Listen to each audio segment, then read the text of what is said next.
नमस्कार प्रेक्षकांनो, लग्नानंतर होईलच प्रेम मालिकेच्या आजच्या प्रोमोमध्ये जीवा पुन्हा एकदा सोशल मीडियावरती व्हिडिओ टाकत म्हणत असतो, नमस्कार मित्रांनो, आज माझी कुल्फी होणार आहे. कारण ना माझ्यापाशी चादर आहे ना घमेला आहे. शेकोटी करण्यासाठी काय करणार मित्रांनो, आपल्या कर्माचे फळ आहे ते तर भोगावेच लागणार आहेत.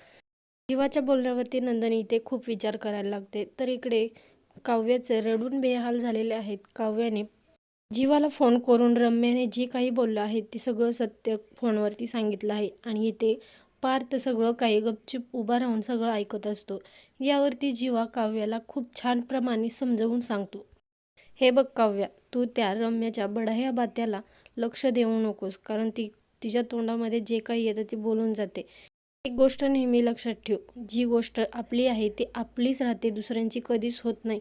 माझ्या नशिबामध्ये नंदिनी आणि तुझ्या नशिबामध्ये पार्थदादा होता नाही आहे. त्यामुळे इतर गोष्टींचं टेन्शन घेऊ नको.